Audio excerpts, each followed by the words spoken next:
തോറ്റുപോയാലോ അപ്പ? എന്റെ ചുറ്റുമുള്ളവരെ എനിക്ക് രക്ഷിക്കാൻ പറ്റിയില്ലെങ്കിലോ? നിന്റെ കണ്ണുകളിൽ നിന്റെ നിയോഗം ഞാൻ കണ്ടു. നിന്റെ യുദ്ധങ്ങളിൽ നീ നേരിടാൻ പോകുന്നത് നിന്നേക്കാൾ ശക്തിയാണ്. പക്ഷെ അവർക്ക് മുമ്പിൽ നീ തോൽക്കില്ല. അവരെ ജയിക്കാനുള്ള കരുത്ത് നിന്റെ ഉള്ളിൽ നിന്ന് വരും. കാരണം നിന്റെ ജയം ആഗ്രഹിക്കുന്ന കുറെ മനസ്സും ആ സമയം നിന്റെ ചുറ്റിലുണ്ടാകും.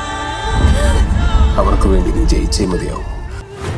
എനിക്കിട്ട് ഇത്രയും പണയും പണിതിട്ട് ഈ കളിയൊക്കെ കളിക്കുന്ന ഏതവനാണെന്ന് എനിക്കൊന്നും അറിയാം. അവനെ ഞാൻ വെറുതെ വിടില്ല. ദാസേട്ടന് വേണ്ടി ഞാൻ അത്രയെങ്കിലും ചെയ്യണം. നീ ധൈര്യമായിട്ട് തൽക്കാലം ഈ കുറുക്കമുള്ളിൽ ഒരു മിന്നൽ മുരളി മതി.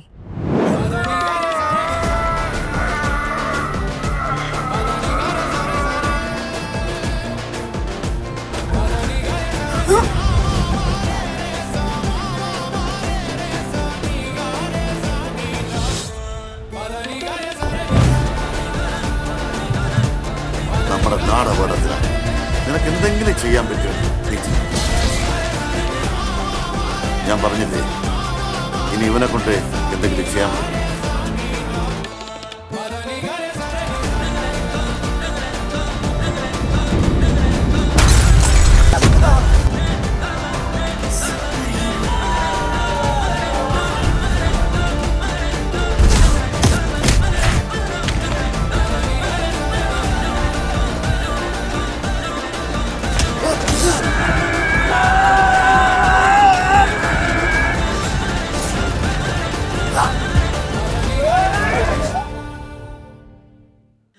നശിപ്പിക്കാനും കൊന്നു തിന്നാനും ഇനിയും പല ശക്തികൾ വന്നേക്കാം.